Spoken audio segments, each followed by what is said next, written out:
Hello guys, welcome back to my channel Aditi অর্জিস blog. তো আজকে মোটামুটি এখন 6টা বেজে গেছে। এখন থেকে ব্লগটা আমি আরম্ভ করছি, কেন কি সকাল থেকে সত্যি কথা বলতে শরীরটা মানে মোটামুটিই ছিল, আর ভালোও ছিল না শরীরটা খুব একটা। আর মানে ব্লগ করব কি করব না সেটা ভাবতে ভাবতেই মানে সকালটা চলে গেছিলো, ডিউটিতেও গেছিলাম। তো আমি আপাতত এখন থেকেই ব্লগটা শুরু করছি। এখনই আমি কি কি করব সেগুলো তোমাদের দেখাবো। তার আগে আমি কিছু বাজার করে এনেছি, সেই বাজারগুলোকে গোছাতে হবে। মানে কালকে অরিজিৎ যেহেতু সামলেছে, মানে তোমাদের মানে জাস্ট দেখাচ্ছি ডাইনিং টেবিলের কি অবস্থা। দেখো ডাইনিং টেবিলটার খুবই খারাপ অবস্থা হয়ে গেছে, এই জিনিসগুলোকে একটু গোছগাছ করতে হবে। আর এখানে আমার কিচেনটারও অবস্থা মোটামুটি খুব খারাপই হয়ে আছে। তারপরে আমি শিমগুলো বের করলাম, এগুলো আমি রান্না করব। বাকি যা মশলাপাতি ছিল সেগুলো আমি বের করে ফেলেছি। আর এদিকে মাছ আছে, মাছও কিছু রান্না করতে হবে। তো রান্নাঘরটার অবস্থা একটু বেহাল হয়ে আছে। রাতে আমি কতটা কি ম্যানেজ করে, কতটা কি সামলে রান্নাবাড়ি কি করতে পারি সেগুলোই তোমাদের সাথে শেয়ার করব। তো চলো দেখো কি করি আমি। আপাতত এই জায়গাগুলো একটু গুছিয়ে নিই।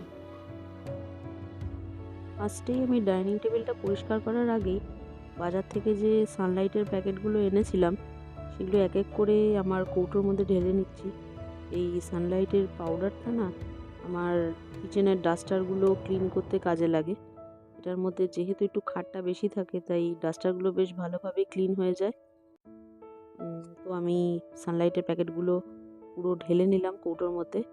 এবার আমি এটাকে জায়গা মতো রেখে এবার ডাইনিং টেবিলটা ক্লিন করতে আরম্ভ করব। তো ডিমগুলো আমি ভাবছি এক এক করে ফ্রিজের মধ্যে রেখে দিই, নাহলে কোনো কিছুর সাথে টোকা লাগলেই ডিমগুলো একদম ফেটে যাবে। তো দুটো ডিম বাইরে রেখে আমি বাকি ডিমগুলো ফ্রিজে ঢুকিয়ে দেবো, কারণ একদম ফ্রিজ থেকে বের করা ঠান্ডা ডিম না কিছুতেই মানে সেদ্ধ হতে চায় না ভালো মতো, অনেকটা টাইম লেগে যায়। তাই আমি দুটো ডিম বাইরে রেখে দিলাম। টাইম টু টাইম আমি সময় মতো ডিমগুলো দুটো তিনটে করে বাইরে বের করে রাখবো। আমার ঘরে একটা জিনিসের প্রবলেম ভীষণ হয়, যে ফ্রিজ থেকে কোনো জিনিস বের হয়ে একবার ডাইনিং টেবিলে চলে আসলে সেটা ডাইনিং টেবিল থেকে আর ফ্রিজের ভেতর ঢুকতে চায় না সহজে। আর একইভাবে কিচেন থেকেও কোনো জিনিস যদি ডাইনিং টেবিলে একবার চলে আসে সেটা ডাইনিং টেবিলেরই অংশ হয়ে যায়, ওটা ডাইনিং টেবিল থেকে আর কিচেনে ফেরত যায় না। যেমন ডাইনিং টেবিলে দেখতেই পাচ্ছ ছাতু সাজানো, কখনো কখনো চিনিও সাজানো থাকে। তার ফলে ডাইনিং টেবিলটার অবস্থা কোনো আবর্জনা জায়গা থেকে কম নয়। তাই এটা এখন একটু ক্লিন করে নিই, ক্লিন করলে আমার একটু সুবিধা হবে। আর টুকিটাকি কিচেন পরিষ্কার করতে হলে আমাকে কিচেনের সব জিনিসপত্র মোটামুটি একটু ডাইনিং টেবিলে শিফট করতে হয়, কেন কি বুঝতেই পারছো জায়গা অত্যন্ত কম, ছোট। তাই একটু এই জিনিসগুলো অ্যাডজাস্ট করতে হয়। প্রবলেম হয় ঠিকই, কিন্তু হয়ে যায় হাতে হাতে করে নিলে সময় মতো জিনিসগুলো। তো আমি শসা টমেটোটা না বাইরে বের করে রাখলাম, যাতে কাটার সময় আমি হাতের সামনে পেয়ে যাই, আমাকে আর ফ্রিজটা না খুলতে হয়। আর বাকি টমেটো আর শসা যেগুলো কিনে এনেছি ওগুলো আমি এই মানে স্টোরেজের মধ্যে সাজিয়ে রেখে দিই।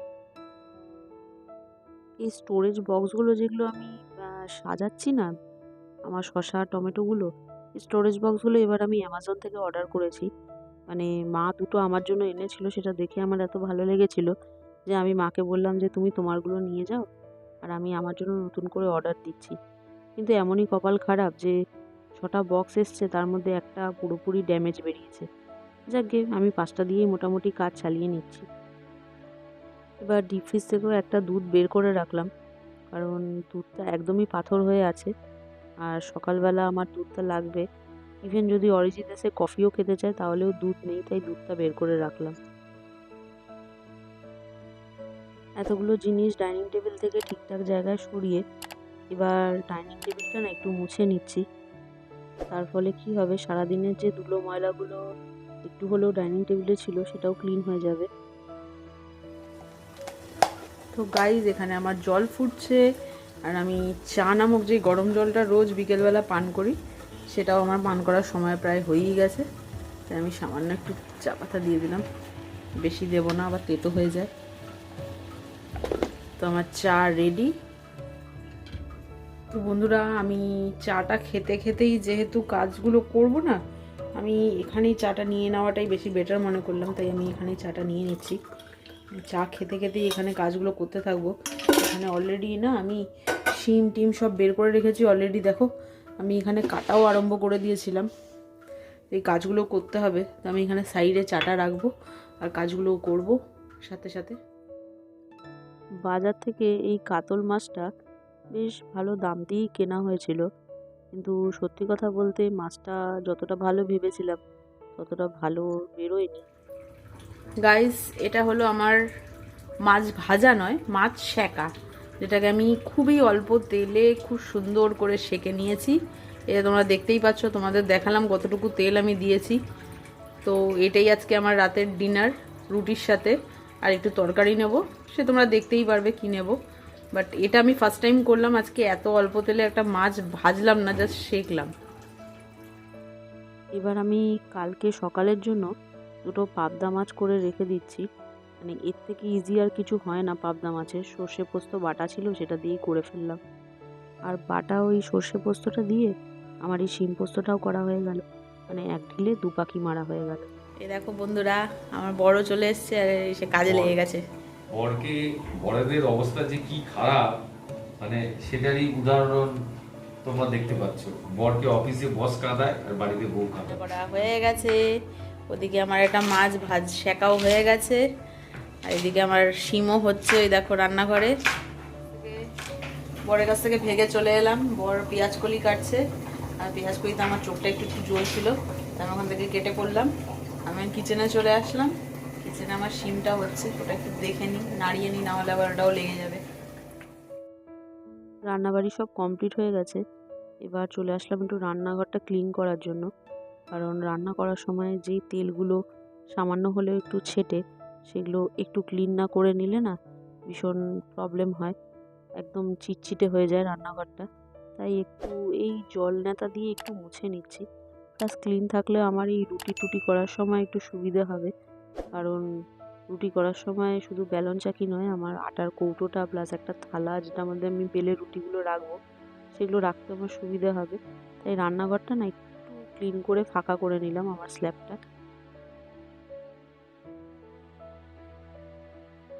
রান্নাঘরটা প্রায় পুরোটাই আমার পরিষ্কার করা হয়ে গেছে। এবার এই যে কড়াইটা আছে ননস্টিকের, এটা না আমি মেজে নেব। এটা রেখে দেবো না দিদির জন্য, কারণ দিদি তো অনেকগুলো বাসন মাজে। আর এই ননস্টিকটা দিদি অতটাও যত্ন করে মাজবে না, তার ফলে কি হয়, এই ননস্টিকটা একবার নষ্ট হয়ে গেলে আর এটা নর্মাল কড়াইয়ের মতোই কাজ করবে, ননস্টিকটা আর কোনো কাজই করবে না। তাই এই কড়াইটা আমি ডেলি নিজে ইউজ করে নিজেই ধুয়ে রাখতেই পছন্দ করি। তাই আজকেও এটাই করে নিলাম। বন্ধুরা, অলরেডি 9:15 বেজে গেছে, তাই আমি রুটিগুলো করতে চলে আসলাম।